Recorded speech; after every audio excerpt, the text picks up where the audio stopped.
السلام علیکم ورحمۃ اللہ وبرکاتہ۔ اعوذ باللہ من الشیطان الرجیم، بسم اللہ الرحمن الرحیم۔ رب اشرح لی صدری ویسر لی امری واحلل عقدۃ من لسانی یفقہوا قولی، رب زدنی علما اللہم فقہنا فی الدین۔ آج کا لیسن 6 پارے کی شروع 148 سے 151 تک۔ لا يحب اللہ الجہر بالسوء من القول، نہیں پسند کرتا اللہ کھلم کھلا کرنا برائی کا بات میں سے، الا من ظلم، مگر جو کوئی ظلم کیا گیا۔ وکان اللہ سمیعا علیما، اور ہے اللہ تعالیٰ سننے والا جاننے والا۔ ان تبدوا خیرا او تخفوہ، اگر تم ظاہر کرو گے نیکی کو یا تم چھپاؤ گے اس کو، او تعفو عن سوء، یا معاف کر دو گے برائی سے، فإن اللہ کان، یعنی برائی سے درگزر کرو گے تو بے شک اللہ ہے معاف کرنے والا، قدرت رکھنے والا۔ ان الذین یکفرون باللہ، بے شک وہ لوگ جو کفر کرتے ہیں اللہ کا، ورسلہ، اور اس کے رسولوں کا، وَيُرِيدُونَ، اور وہ چاہتے ہیں، أَن يُفَرِّقُوا بَيْنَ اللَّهِ وَرُسُلِهِ، کہ فرق ڈال دیں اللہ اور اس کے رسول کے درمیان، اس کے رسولوں کے درمیان۔ وَيَقُولُونَ نُؤْمِنُ بِبَعْضٍ وَنَكْفُرُ بِبَعْضٍ، اور کہتے ہیں ہم ایمان لاتے ہیں بعض کے ساتھ اور ہم انکار کرتے ہیں بعض کا۔ وَيُرِيدُونَ أَن يَتَّخِذُوا بَيْنَ ذَلِكَ سَبِيلًا، اور چاہتے ہیں کہ وہ بنا لیں اس کے درمیان کوئی راستہ۔ اولئک هم الکافرون حقا، یہی لوگ سچے پکے کافر ہیں۔ وَأَعْتَدْنَا لِلْكَافِرِينَ عَذَابًا مُهِينًا، اور تیار کیا ہم نے کافروں کے لیے عذاب رسوا کن۔ لا يحب اللہ الجہر، جہر کہتے ہیں واضح ہونے کو، سامنے آنے کو۔ اللہ کو برائی کا سامنے آنا پسند نہیں، بری بات بولنا پسند نہیں۔ کسی کی برائی کرنی ہو یا ویسے منہ سے کوئی بری بات نکالنی ہو، اس لیے آپ نے فرمایا تھا کسی بھی انسان کا خوبصورت دین یہ ہے کہ وہ فضول باتوں کو چھوڑ دے، مالا یعنی جن کا کوئی فائدہ نہیں، صرف منہ سے نکالنی، نہ خود کو فائدہ نہ کسی کو فائدہ، فضول بک بک، آپ سمجھ سکتے ہیں اس کو۔ اس لیے آپ نے فرمایا من صمت نجا، جو اس نے خاموشی اختیار کی وہ نجات پا گیا۔ اس کا مطلب یہ نہیں کہ خاموشی رہنا کوئی بات ہی نہیں کرنی، آپ نے فرمایا فَلْيَقُلْ خَيْرًا أَوْ لِيَصْمُتْ، اچھی بات کہو یا پھر چپ رہو۔ دوسرا، کسی کا پردہ فاش کرنا، کسی کی برائی کو، اسکینڈلز کو عام کرنا، یہ بھی اللہ کو پسند نہیں۔ الا من ظلم، مگر ایکسیپشنل کیس کون سا؟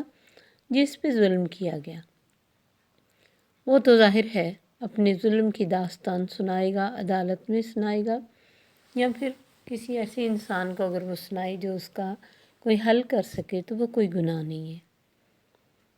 جیسے ایک شخص نے آ کے کہا اللہ کے نبی میرا پڑوسی مجھے بہت تنگ کرتا، آپ نے فرمایا تم اپنے گھر کا کچھ سامان باہر رکھ دو۔ اس نے گھر کا سامان باہر رکھ دیا، لوگ گزرتے ان کو وہ دیکھتے تو پوچھتے تمہیں کیا ہوا؟ کہتا یہ میرا پڑوسی مجھے ستاتا ہے، اس کا ظلم و ستم بیان کرتا۔ آخر لوگ اس کو برا بھلا کہتے، ظاہر ہے کہ یہ کس طرح کا ہمسایہ ہے۔ اس نے کچھ ٹائم تو برداشت کیا، پھر آیا اور معافی مانگی اور منت کی کہ اپنی چیزیں اٹھا کے اندر رکھو، میں آئندہ آپ کو تنگ نہیں کروں گا۔ حالانکہ پڑوسی کے کتنے حقوق ہیں، لیکن جہاں ظلم ہو رہا ہے اس ظلم کی فریاد تو کرنی پڑے گی، ورنہ تو ظالم شیر ہو جائے گا، وہ اور بڑھ جائے گا اپنے ظلم پہ۔ عام انسان کسی کے لیے بد دعا بھی نہیں کر سکتا، اور جیسے نبی صلی اللہ علیہ وسلم کے پاس ایک شخص کو لایا گیا جس نے شراب پی ہوئی تھی، آپ نے فرمایا اسے مارو، صحابہ کہتے کسی نے اسے کپڑے سے، کسی نے ہاتھ سے، کسی نے جوتے سے اسے خوب مارا۔ پھر جب وہ چلا گیا تو ایک شخص نے کہا خزاک اللہ، اسے اللہ رسوا کرے۔ آپ نے فرمایا کیوں اس کے معاملے میں شیطان کی مدد کو خوش کرتے ہو؟ شیطان تو چاہتا ہے کہ انسان رسوا ہو، کیونکہ وہ خود رسوا ہوا ہے۔ وہ انسان کی کبھی بھی عزت نہیں چاہتا، نہ اس کی عزت سے اسے خوشی ہوتی۔ اس کو رسوائی ملے اسے خوشی ہوتی، تو تم منہ سے ایسے لفظ کیوں کہتے ہو جس سے شیطان خوش ہو رہا ہے؟ تو یہ ایک فضول اور برائی کی بات تھی۔ ایسی نبی صلی اللہ علیہ وسلم، حضرت عائشہ رضی اللہ تعالیٰ عنہ بیٹھے تھے تو ایک شخص آیا، اس نے سلام کیا، السلام علیکم۔ آپ نے کہا وعلیکم۔ حضرت عائشہ رضی اللہ تعالیٰ عنہ نے کہا اللہ تجھ پہ لعنت کرے، تجھے موت ہے۔ آپ نے فرمایا کیا ہوا؟ عائشہ آرام سے کہا اللہ کے نبی آپ نے سنا نہیں اس نے کیا کہا؟ اس نے کہا آپ پہ موت آئے۔ آپ نے فرمایا تم نے نہیں سنا میں نے کیا کہا؟ میں کہا وعلیکم، تم پر، بات ختم، بڑھا کے بات نہیں کرنی۔ اس طرح بے شمار واقعات ہیں جس میں نبی صلی اللہ علیہ وسلم نے لوگوں کو بری باتوں سے منع کیا۔ جیسے حضرت عائشہ رضی اللہ عنہ کی کوئی چیز چوری ہو گئی تو انہوں نے چور کو بد دعا دی، فرمایا کیوں اس کا بوجھ ہلکا کرتی ہو؟ جس نے ظالم کے حق میں بد دعا کی اس نے تو بدلہ لے لیا، تو بد دعا بھی نہ کرو، اللہ کے سپرد کر دو اپنے معاملات کو۔ آپ نے فرمایا آپس میں گالی گلوچ کرنے والے میں سے جو کچھ وہ آپس میں کہیں اس کا گناہ پہل کرنے والے پر ہے۔ کیوں؟ کیونکہ اس نے پہل کی۔ ہاں، دوسرا زیادتی نہ کرے، اگر اس نے زیادتی کی تو اسے بھی گناہ ہوگا۔ وَكَانَ اللَّهُ سَمِيعًا عَلِيمًا، اور سب کچھ اللہ جاننے والا اور سننے والا ہے۔ ان تبدوا خیرا او تخفوہ او تعفوا عن سوء، اگر تم نے بھلائی کی بات کو ظاہر کیا یا تم اسے چھپاؤ یا معاف ہی کر دو، یعنی کوئی خیر ہے اسے تم نے ظاہر کیا، بتا دیا میں نے یہ کیا، ٹھیک ہے۔ اگر ریاکاری کی نیت نہیں ہے تو کوئی مسئلہ نہیں، جو اگر تم نے چھپا لیا تو بہت ہی اچھی بات ہے، کیونکہ جتنے بھی نیک لوگ ہوتے ہیں اپنی نیکیوں کا پرچار نہیں کرتے ہیں، وہ چھپی ہوئی نیکی کو پسند کرتے ہیں۔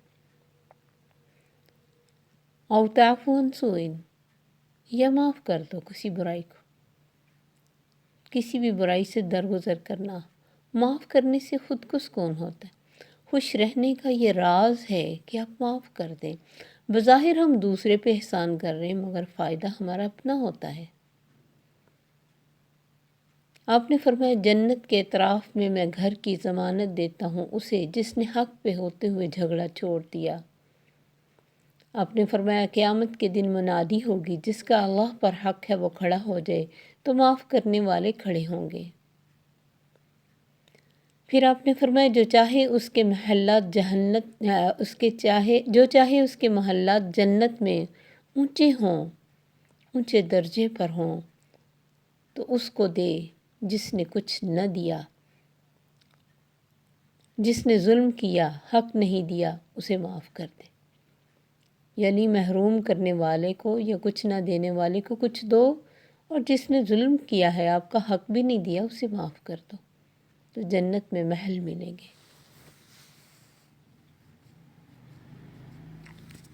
وَإِنَّ اللَّهَ كَانَ عَفُوًّا قَدِيرًا، اللہ بھی بہت معاف کرنے والا، قدرت رکھنے والا۔ اگر تم نے قدرت رکھتے ہوئے بھی کسی کو معاف کر دیا تو وہ بھی قادر اور قدیر ہے، وہ بھی معاف کر سکتا ہے اور وہ بھی معاف کرے گا۔ اللہ قرآن میں سورہ نور میں فرماتے ہیں اَلَا تُحِبُّونَ أَن يَغْفِرَ اللَّهُ لَكُمْ، تم چاہتے نہیں کہ اللہ تمہیں بخشے؟ تو تمہیں اگر اللہ سے بخشش چاہیے تو دوسروں کو معاف کرو۔ حضرت موسیٰ بن عمران نے نبی صلی اللہ علیہ وسلم سے پوچھا اللہ کو سب سے عزیز کون ہے؟ فرمایا جو قدرت رکھتے ہوئے معاف کر دے، کیونکہ وہ خود قدرت رکھتے ہوئے معاف کرتا ہے۔ وہ ایک سیکنڈ میں دوسرے کو پکڑ سکتا ہے، لیکن کتنی بڑی بڑی باتیں وہ برداشت کرتا ہے۔ آپ نے فرمایا جس نے دوسرے سے معافی مانگی، دوسرے نے اس کی معافی اور عذر کو قبول نہ کیا، اس کا گناہ کسی ڈاکو کی طرح ہے۔ جس سے معافی مانگی گئی اس نے معاف نہیں کیا تو وہ ڈاکو ہے۔ یعنی اسلام یہ کہتا ہے کہ کوئی تم سے معافی مانگے تو اسے معاف کر دو۔ آپ نے فرمایا میری تمام امت کو معاف کر دیا جائے گا مگر ظاہر کرنے والوں کو۔ ظاہر کرنے مجاہرین کون؟ رات کو کوئی گناہ کرے، اللہ نے اس کے گناہ کو چھپا دیا، وہ صبح خود چرچا کرتا پھرے میں نے رات کو یہ کیا وہ کیا، ایسے انسان کو اللہ کبھی بھی معاف نہیں کریں گے۔ آپ نے فرمایا میں اس شخص کو جانتا ہوں جو سب سے آخر میں جنت میں جائے گا اور سب سے آخر میں دوزخ سے نکلے گا، اس کے گناہ لائے جائیں گے، اس کے بدلے اس کو نیکیاں دی جائیں گی۔ وہ کہے گا میں تو اور بھی گناہ کیے ہیں۔ یہ بات بتا کر آپ خوب ہنسے۔ اللہ کو اس کے سارے گناہ یاد ہوں گے، لیکن وہ اپنی رحمت سے اسے معاف کرے گا، اس نے دنیا میں کسی کو معاف کیا ہوگا۔ ان الذین یکفرون باللہ ورسلہ، جو اللہ اور رسول کا انکار کرتے ہیں، وَيُرِيدُونَ أَن يُفَرِّقُوا بَيْنَ اللَّهِ وَرُسُولِهِ، اور کہتے ہیں اللہ اور رسول میں فرق ڈالیں۔ اس میں بڑی آسانی سے وہ لوگ فٹ ہو سکتے ہیں جو منکر حدیث ہیں، جو کہتے ہیں اللہ کی بات اور ہے، قرآن تو محفوظ ہے، حدیث محفوظ نہیں، اور ویسے بھی وہ انسان کی باتیں ہیں اور انسانوں کی باتیں تو چینج ہوتی رہتی۔ تو یہ اللہ اور رسول میں فرق ڈالنے والی بات ہے، کیونکہ اللہ نے فرمایا تھا ان کنتم تحبون اللہ، نبی صلی اللہ علیہ وسلم کی پیروی کرو، ان کنتم تحبون اللہ فاتبعونی یحببکم اللہ، یا ایھا الذین آمنوا اطیعوا اللہ واطیعوا الرسول ومن یطع الرسول فقد اطاع اللہ۔ ایمان والو اللہ رسول کی اطاعت کرو، جس نے رسول کی اطاعت کی اس نے تو اللہ کی اطاعت کی۔ اور ہم کہیں کہ وہ انسان تھا اور وہ رب ہے، فرق ہے؟ نہیں، جو فرق یہ نہیں کہتے ہم کہ وہ رب ہے، لیکن وہ اپنے رب کی حکم کے بغیر کبھی بولا نہیں۔ وما ينطق عن الهوى ان هو الا وحی یوحی، وہ تو وحی کے بغیر کبھی ایک لفظ بھی زبان سے نہیں نکالتے تھے۔ وہ فرق یہ ہے کہ ہم کہیں کہ اللہ کی بات تو ہم مانیں گے، نبی صلی اللہ علیہ وسلم کی سنت کو فالو نہیں کریں گے، یہ ہے فرق ڈالنا۔ ورنہ تو وہ ایک انسان تھے، لیکن سلیکٹو ترین انسان۔ اور پھر کیا کہتے ہیں وَيَقُولُونَ نُؤْمِنُ بِبَعْضٍ وَنَكْفُرُ بِبَعْضٍ، رسولوں میں سے کسی کو مانیں کسی کا نہ مانیں، جیسے یہود و نصارہ کیا کہتے تھے جب انہیں کہا گیا تعالوا الی کلمۃ اللہ، اللہ کے کلمے کی طرف آؤ، تو انہوں نے کہا کافی ہے ہمیں جس پر ہم نے اپنے باپ دادا کو پایا۔ وَإِذَا قِيلَ لَهُمْ آمِنُوا بِمَا أَنزَلَ اللَّهُ قَالُوا حَسْبُنَا مَا وَجَدْنَا عَلَيْهِ آبَاءَنَا، دوسرے سپارے کی آیت، انہوں نے کہا ہمیں تو ہمارے باپ دادا کا فٹ سٹیپ ہی کافی ہے، ہم اس کو نہیں مانیں گے، ہم تو وہ مانیں گے بما انزل علینا ویکفرون بما وراءہ، جو ہم پہ نازل ہوا اس کے علاوہ انکار کریں گے۔ اللہ فرماتے وَيُرِيدُونَ أَن يَتَّخِذُوا بَيْنَ ذَلِكَ سَبِيلًا، چاہتے کیا ہیں اپنے اس کے درمیان کا کوئی راستہ اختیار کر لیں، نہ اللہ کو مانو نہ اس کے رسول کے مانو، یا پھر ایک رسول کو مانو اور دوسرے کو نہ مانو اور خود سے دین گھڑ کے بیٹھ جاؤ۔ اولئک هم الکافرون حقا، یہی تو اصل کافر ہیں، اور کافروں کے لیے اللہ نے رسوا کن عذاب تیار کر رکھا ہے، ساری عزتیں دنیا میں رہ جائیں گی۔ تو ظلم کے جواب میں 3 صورتیں ہیں۔ ہمارے اس لیسن سے یہ پتہ چلتا ہے کہ جیسا کیا کسی نے ویسا ہی کرنا، زیادتی نہ کرنا۔ دوسری صورت ہے بد دعا کرنا، اس میں بھی آپ نے کہا کہ نہ کرو تو بہتر ہے، لیکن ایک حدیث یہ بھی ہے کہ مظلوم کی بد دعا سے ڈرو، کیونکہ اس کے اور اللہ کے درمیان کوئی پردہ نہیں ہوتا، ڈائریکٹ پہنچ جاتی۔ جب وہ کچھ کر نہ سکے، کوئی اس کے ظلم کو مطلب سمجھ ہی نہ سکے کہ اس پہ ظلم ہوا ہے مظلوم کے، تو پھر ظاہر ہے وہ بد دعا کرے گا۔ اور تیسری صورت ہے کہ معاف کر دینا،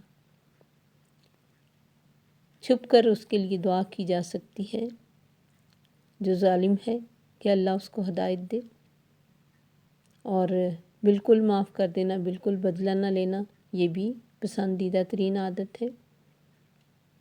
آپ نے فرمایا جو بھی جھک جاتا ہے نا، معاف کرتا ہے، اس کی عزت میں اضافہ ہوتا ہے، وہ چھوٹا نہیں ہو جاتا۔ تو اللہ کی قدرت کو دیکھنا چاہیے، جو ہر وقت پکڑنے کی قدرت رکھتا ہے، لیکن ہمیں کس قدر معاف کرتا ہے۔ کسی بھی کمی برائی کو شہرت دینا اللہ کو پسند نہیں۔ انسان کو انسان ہی سمجھنا چاہیے۔ نصیحت کرنے کا حکم ہے، برائی کو اچھالنے کا نہیں۔ اور نصیحت بھی ایک انداز اور ایک طریقے سے ہو، تنہائی میں نصیحت کی جائے یا پھر ان جنرل بات کی جائے، کیونکہ گناہ کا ایک داغ ہوتا ہے اور کوئی بھی اپنا داغ ظاہر نہیں کرنا چاہتا، اس لیے کسی ایک کا داغ کسی دوسرے کو نہ بتائیں۔ اس لیے آپ نے فرمایا تھا المؤمن مرآۃ للمؤمن، مومن مومن کا آئینہ ہے۔ وہ تو دوسرے کو اتنا صاف ستھرا شکل دکھاتا ہے، جس طرح آئینہ ہماری بہت ساری باتوں کو اپنے پاس ہی رکھتا ہے، کسی کو نہیں بتاتا، تو مومن بھی کسی مومن کی کوئی برائی دوسروں میں تشہیر نہیں کرتا، شہرت نہیں کرتا، چھپاتا ہے۔ من ستر مسلماً سترہ اللہ یوم القیامہ، جس نے کسی مسلمان کا پردہ رکھا، اللہ قیامت کے دن اس کا پردہ رکھیں گے۔ پھر نیکسٹ آیت میں اللہ تعالیٰ ارشاد فرماتے ہیں والذین آمنوا باللہ ورسلہ، جو ایمان لائے اللہ پر اور اس کے رسول پر، ولم یفرقوا بین احد منہم، اور انہوں نے نہیں تفریق ڈالی درمیان کسی ایک کے ان میں سے، اولئک سوف یؤتیہم اجورہم، یہی وہ لوگ ہیں ان قریب دے گا ان کو اللہ ان کے اجر، وکان اللہ غفورا رحیما، اور ہے اللہ تعالیٰ بخشنے والا مہربان۔ تو اس آیت میں بھی اللہ تعالیٰ نے یہی ارشاد فرمایا کہ جو اللہ اور رسول پر ایمان لائے اور کسی میں فرق نہیں ڈالا، کیونکہ بھیجنے والا وہ رب ہے، کتابوں کو اور انبیاء کو۔ تو اللہ ہی کا آرڈر ہے کہ تمام میرے انبیاء چنے ہوئے ہیں۔ والذین یؤمنون بما انزل الیک وما انزل من قبل، یہ متقین کی ڈیفینیشن میں شروع میں ہی اللہ نے ہمیں بتا دیا کہ جو تجھ پر نازل کی ہوئی کی چیز پر اور پہلی پر سب پر ایمان رکھیں گے، وہ ہیں اصل متقی، وہ ہیں اصل مومن، وہ ہیں ایمان والے۔ جنہوں نے کسی ایک کا انکار کیا، انہوں نے سب کا انکار کیا۔ تو اللہ تعالیٰ کے کسی بھی ایک حکم کا، مثلا فرائض میں سے نماز، روزہ، حج، زکوٰۃ، توحید، ان میں سے کسی ایک کا انکار سب کا انکار ہے۔ اسی لیے تو حضرت ابوبکر صدیق نے جب زکوٰۃ نہ دینے والوں سے جنگ کا ارادہ کیا، حضرت عمر نے کہا آپ کیسے ان سے جنگ کریں گے، کیونکہ وہ کلمہ پڑھتے ہیں۔ آپ نے فرمایا جو نماز اور زکوٰۃ میں فرق ڈالتا ہے میں اس سے جنگ کروں گا۔ اور حدیث میں بھی ہے کہ جو باوجود استطاعت کے حج نہ کرے، وہ یہودی ہو کے مرے یا عیسائی، اللہ کو اس کی کوئی پرواہ نہیں۔ تو یہ سب فرائض کمپلسری ہیں، اور ان سب پر اگر ایمان رکھا جائے، صرف توحید عقیدہ نہ ٹھیک ہو، تب بھی انسان بڑے بڑے اس کے عمل بے معنی ہو جاتے۔ تو اللہ فرماتے، اور ہم نے دیکھے کہ یہودی حضرت موسیٰ علیہ السلام اور باقی انبیاء پر ایمان رکھتے تھے، لیکن انہوں نے نبی صلی اللہ علیہ وسلم اور عیسیٰ علیہ السلام کو نہیں مانا، اور عیسائی عیسیٰ علیہ السلام کو اور باقی انبیاء کو مانتے تھے، نبی صلی اللہ علیہ وسلم کو نہیں مانا۔ تو اس طرح وہ کسی بھی طرح کسی کیٹیگری میں نہیں رکھے گئے مسلمان ہونے کے ناطے سے۔ وہ عیسائی اور یہودی رہے لیکن مومن نہ بن سکے، وہ مغضوب علیہ اور ضالین میں ٹھہرے، مومن نہ بن سکے۔ تو جو بھی، حالانکہ وہ بھی انبیاء ہیں، لیکن جب اللہ نے ایک آخری نبی بھیج دیا، ایک آخری بک بھیج دی، پھر کسی کا کوئی راستہ ہی نہیں بنتا کہ وہ کسی اور راستے پہ جائے۔ ان پر ایمان رکھنا ہے، لیکن اب جو عمل کرنا ہے وہ قرآن کے مطابق کرنا ہے۔ تو اللہ فرماتے جو بھی اللہ اور آخرت پر اور رسول پر، ساتھ کہا صرف اللہ پر نہیں، رسول پر بھی ایمان لانا ضروری ہے، اور انہوں نے اس میں کوئی فرق نہیں ڈالا، کیونکہ رسول اللہ کا پیغمبر ہے، اللہ کی بتائی ہوئی بات ہمیں بتاتا ہے، اپنی مرضی سے انہوں نے زندگی بھر کچھ نہیں کہا۔ اللہ فرماتے انہیں کو تو ہم اجر دیں گے، اور باقی ان کی غلطیوں کو معاف کرنے والا اللہ بڑا غفور و رحیم ہے۔ اس کے بعد یہودیوں کا یہ جو مطالبہ تھا، یسألک اہل الکتاب، یہود و نصارہ دونوں مختلف مطالبات کرتے تھے، تو انہوں نے کہا کہ ہم پر آسمان سے کتاب اتاری جائے۔ نبی صلی اللہ علیہ وسلم سے کہتے کہ تو ہمارے سامنے آسمان پہ چڑھ، وَلَن نُؤْمِنَ لِرُقِيِّكَ، اور ہرگز نہیں ہم مان جائیں گے تیرے چڑھنے پر، وَلَن نُؤْمِنَ لِرُقِيِّكَ حَتَّى تُنَزِّلَ عَلَيْنَا كِتَابًا مِّنَ السَّمَاءِ، حتیٰ کہ تو آسمان سے ایک کتاب لے کے آئے ہماری آنکھوں کے سامنے۔ اللہ تعالیٰ نے فرمایا یسألک اہل الکتاب ان تنزل علیہم کتابا من السماء، میرے نبی تم سے یہ اہل کتاب کہتے ہیں ہمارے سامنے آسمان سے کتاب لے کے آؤ۔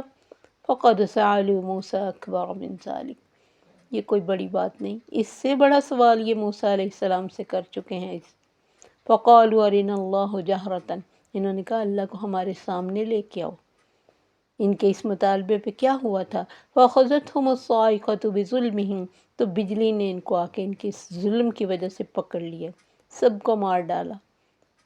جب موسیٰ علیہ السلام، ہم پیچھے پڑھ کے کہ 70 لوگوں کو لے کے کوہ طور پر اللہ کے سامنے توبہ کرنے کے لیے گئے، وہاں جا کے انہوں نے اللہ کو دیکھنے کا مطالبہ کر دیا، تو آسمان سے بجلی آئی، سب کو مار ڈالا۔ تو موسیٰ علیہ السلام نے تب دعا کی تھی اللہ سے، تو موسیٰ علیہ السلام پریشان ہو گئے ان کے سب کے مرنے پہ، کہا ربی لو شئت اہلکتہم من قبل وایاج، اللہ تو چاہتا تو ان کو پہلے بھی مار سکتا تھا، مجھے بھی مار سکتا تھا۔ افتہلکنا بما فعل المبطلون، تو کیا تو ہمیں مار ڈالے گا ان باطل پرستوں کی اس بری حرکت کی وجہ سے؟ انہوں نے اللہ سے ان کی زندگی کی دعا کی، تو اللہ نے فرمایا ثم بعثناہم، پھر ہم نے ان کو اٹھایا۔ تو یہ اللہ کی بہت رحمتیں اس قوم پر، کیونکہ چنی ہوئی قوم تھی۔ ثم اتخذوا العجل من بعد ما جاءتهم البینات، اور اسی سوچ کو کہ اللہ سامنے ہونا چاہیے، انہوں نے بچڑے کی پوجا کی۔ ان کے پاس واضح دلائل آ گئے، انہوں نے اپنی آنکھوں کے سامنے فرعون کو غرق ہوتے دیکھا، اس پر مختلف طرح کے عذابوں کو انہوں نے اپنی آنکھوں کے سامنے دیکھا، اپنے محلوں اور اپنے باغوں اور اپنی دولت قدوں سے نکل کے دریا میں ڈوبتے ہوئے دیکھا، تب بھی بچھڑے کو پوجا کرنی شروع کر دی۔ صرف ایک جادوگر کے کہنے سے ایک سونے کے بچھڑے کو پوجنا شروع کر دیا۔ اللہ فرماتی ہے اتنا بڑا گناہ تھا، فعفونا عن ذلک، ہم نے یہ بھی معاف کر دیا۔ وَآتَيْنَا مُوسَىٰ سُلْطَانًا مُبِينًا، اور موسیٰ کو ہم نے واضح ثبوت دیے، لیکن یہ قوم کسی ثبوت پر بھی ایمان نہ لائی۔ تو انبیاء کا انکار اس قوم کا پرانا وتیرہ ہے، کوئی نیا نہیں ہے میرے نبی، بڑے بڑے سوال کر چکے پچھلے انبیاء سے بھی، تو ان کو ان کی حالتوں پہ چھوڑ دو۔ آخرکار یہ مغضوب علیہ قوم ٹھہری۔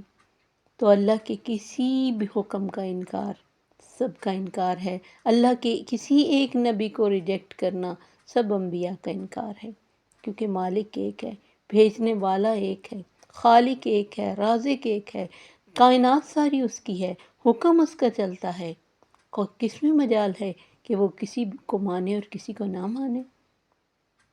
تو اللہ سے دعا ہے کہ اللہ تعالی ہمیں بہترین مسلمان بنائے، ہم کسی اللہ اور رسول میں فرق نہ ڈالیں، نہ یہ کہیں کہ وہ رب ہے، یعنی رسولوں کو رب نہ بنائیں، اور نہ ہی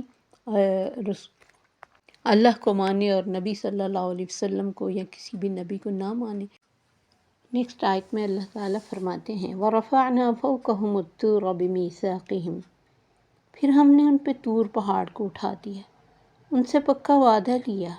وَقُلْنَا لَهُمُ ادْخُلُوا الْبَابَ سُجَّدًا، جب ان لوگوں نے موسیٰ علیہ السلام کی بات کو ماننے سے انکار کر دیا، تورات کے احکام کو ماننے سے انکار کیا، تو اللہ تعالیٰ نے طور پہاڑ کو زمین سے اٹھا کر ان کے سروں پہ معلق کر دیا۔ ان سے فرمایا بولو، اب پہاڑ گرا کر دبا دوں، یا احکام قبول کرتے ہو؟ کہیں بھی کسی کو بھی اللہ تعالیٰ نے اس طرح زبردستی منوانے کی کوشش نہیں کی۔ اس قوم سے اس کے خاص احسانات تھے، کیونکہ چنی ہوئی قوم تھی۔ تو یہ سب سجدے میں گر پڑے اور گریہ زاری شروع کر دی، اور اللہ کے حکموں کو بجا لانے کا پورا وعدہ کیا، کیونکہ دل میں دہشت تھی، کیا حیثیت ہے انسان کی ایک بڑے پہاڑ کے آگے۔ اور سجدے میں بھی کہتے اوپر کو دیکھ رہے تھے کہ کہیں پہاڑ گر نہ پڑے، اتنا ڈر رہے تھے۔ پھر اس کے بعد اس وقت حکم کو مانا، لیکن جب پہاڑ اپنی جگہ پہ ہٹا دیا گیا تو پھر وہی کچھ کیا۔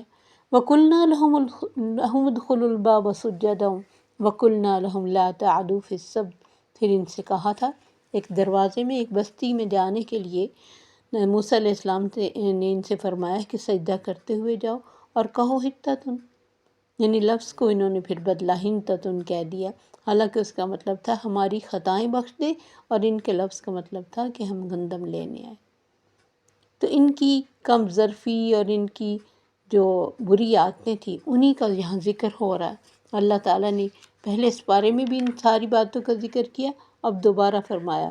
اور پھر ہفتے کے دن جو انہوں نے مچھلیاں پکڑنے کے بارے میں حیلہ سازی کی تھی اس کا ذکر ہے۔ اللہ فرمایا ہم نے تم سے پکے وعدے لیے کہ تم سے کہا تھا کہ ہفتے کے دن تم صرف اللہ کی عبادت کرو گے، کوئی کام نہ کرو گے۔ انہوں نے اس دن میں مچھلیاں پکڑی نہیں لیکن نالیاں نکال لیں، اور تاکہ مچھلیاں ادھر آ جائیں اور ہم سنڈے کو پکڑ لیں۔ اللہ کے حکم کو چینج کیا، اس کو اپنی مرضی کی طرف موڑ لیا۔ تو کیا حالت ہوئی؟ اللہ نے ان کی شکلوں کو بدل دیا۔ انہوں نے اللہ کے حکم کو بدلا، اللہ نے ان کی شکلوں کو بدلا۔ تو اللہ ان کی تمام پرانی حرکتیں ان کو یاد کرا رہے، کیونکہ یہ اپنی کسی بھی پرانی حرکت کو جو ان کے باپ دادا نے کی تھی اس کو برا نہیں کہتے تھے، غلط نہیں کہتے تھے، بلکہ انہی راہوں پہ چلے ہوئے تھے۔ تو جو بھی صرف اس وجہ سے کسی کو فالو کرتا رہے کہ وہ ہمارے بڑے تھے، اور دین کے معاملے میں، کیونکہ دنیا کے معاملے میں تو ہم فالو نہیں کرتے، اس میں تو ہم چار آنکھیں کھول کے رکھتے ہیں کہ نہیں، کون سا جو کام ہے وہ آؤٹ ڈیٹڈ ہو چکا ہے وہ ہمیں نہیں کرنا۔ دین کے معاملے میں ہم کہتے کہ نہیں، جو ہمارے باپ دادا نے کیا بھلے وہ غلط تھا۔ اللہ فرماتے اگر ان کو عقل نہیں تھی تب بھی، قرآن میں اللہ تعالیٰ نے فرمایا۔ تو جب ابراہیم علیہ السلام نے اپنی قوم سے کہا کہ کیوں تم ان بتوں کی پوجا کرتے ہو، انہوں نے بھی کیا کہا؟ وجدنا آباءنا لہا عابدین، ہم نے اپنے باپ دادا کو ان کی پوجا کرتے ہوئے پایا۔ تو یہ کوئی دلیل نہیں ہوتی کہ ایک انسان غلط کام کر کے اور اس کے آنے کے 100 سال بعد 200 سال بھی وہی غلط کام کرو کہ جو اس نے کیا تھا۔ تو لیکن ان کی یہ حرکتیں، چونکہ نبی صلی اللہ علیہ وسلم کو بھی انہوں نے یہی کہا تھا کہ ہم موسیٰ علیہ السلام اور اس پہ اترنے والی بات کو مانیں گے، اس قرآن کو نہیں مانیں گے۔ حالانکہ اللہ نے فرمایا تم نے ان کو کب مانا تھا؟ تم نے تو ان کو بھی کس طرح تنگ کیا۔ اس لیے ان کو تمام پرانی ان کی ہسٹری یاد کرائی جا رہی کہ تمہاری یہ حرکتیں پرانی حرکتیں ہیں، کوئی نئی نہیں ہے۔ کہ میرے نبی کو تم نے ریجیکٹ کر دیا اور اس کتاب کو نہیں مانا تو تمہاری یہ نئی حرکت نہیں ہے۔ تو اللہ تعالیٰ ہمیں سمجھداری عطا فرمائے دین کے معاملے میں، اور ہر معاملے میں ہمیں حکمت عطا فرمائے، اور اپنے نبی کو ہم صحیح معنوں میں فالو کر سکیں، بجائے اس کے کہ دنیا کے کسی بڑے کو فالو کریں اور نبی صلی اللہ علیہ وسلم کی بات کو سمجھیں کہ وہ بات ہے بدل گئی۔ اللہ تعالیٰ نے حفاظت کی، اللہ تعالیٰ نے اپنے نبی کی، اس کی باتوں کی، اس کے فعل کی، اس کے قول کی اسی طرح حفاظت کی جس طرح قرآن کی، کیونکہ اس کے بغیر تو دین ہی نامکمل تھا۔ رول ماڈل بن کے تو وہ آئے تھے، سارے احکام کو اپلائی کرنا تو انہوں نے تھا۔ تو اگر انہی کی زندگی کو اللہ تعالیٰ دنیا کے سامنے نہ لے کے آتا تو کسی کو کیسے پتہ چلتا کیا طریقہ ہے وضو کا، کیا طریقہ ہے نماز کا، کیا طریقہ ہے حج کا؟ یہ سارا تو اس کے بغیر تو دین ہی نامکمل ہے۔ تو اللہ تعالیٰ ہمیں سمجھ عطا فرمائے۔ السلام علیکم ورحمۃ اللہ وبرکاتہ۔ سبحانک اللہم وبحمدک، اشہد ان لا الہ الا انت، استغفرک واتوب الیک۔